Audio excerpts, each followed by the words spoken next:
Can't play because he loves me.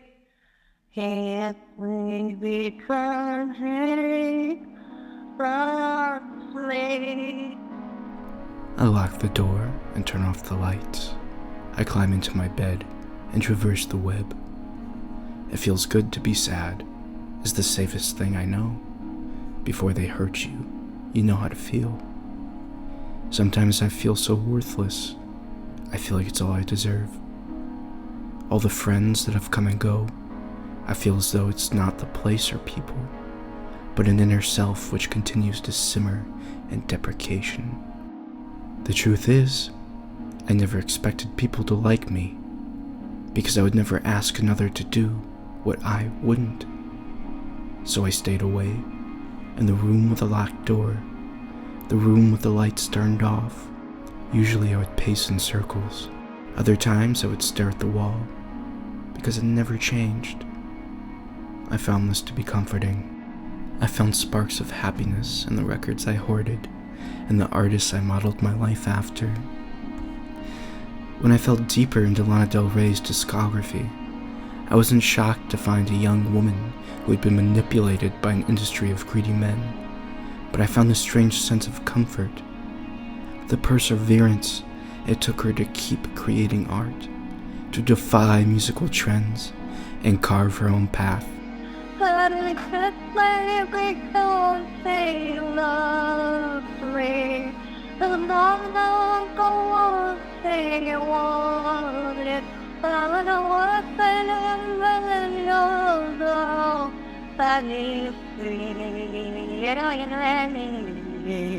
While she may be a critically acclaimed artist now, it wasn't always that way. So I wrote songs I never played, and I thought of poems that I never said, because it wasn't for anyone else, it was for me. I thought of lovers past and friends who didn't last. I thought of the ways they hurt me, and I thought of the ways I hurt them. I reflected upon my life, I reflected upon my choices, and I reevaluated my sense of happiness. The truth was, I had to make a change. I applied to UMich the day before applications were due, and every day I kept faith that I would be accepted, a chance to start anew, and be a part of something I could be proud of. A few weeks later, my application status was updated. My stomach dropped. I was accepted.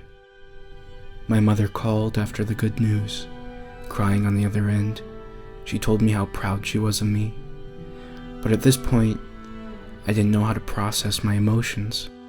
Later that night, I started to look more carefully at the campus around me. And immediately, I broke down in tears. There was never anything wrong with MSU, because everywhere you go, you take your problems. But that doesn't mean I'm not excited for the journey ahead. In fact, I accepted my admission to UMich. I just learned there's so much more to appreciate in life than my own sadness. I love the campus squirrels, and I smile every time they come up to me for food.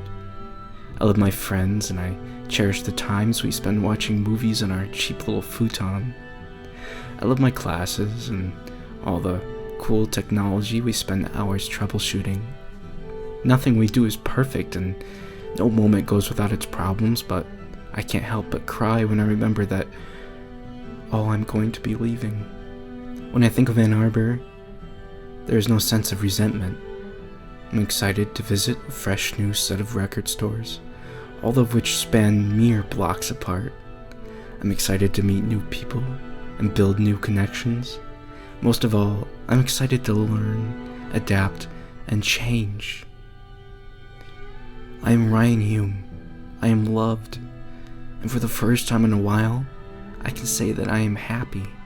My worth is not dictated by the approval of others, and my body is not your object of affection. I'm a promising man with a promising future, and I intend to live out my path, and I wish the best for you. I really do.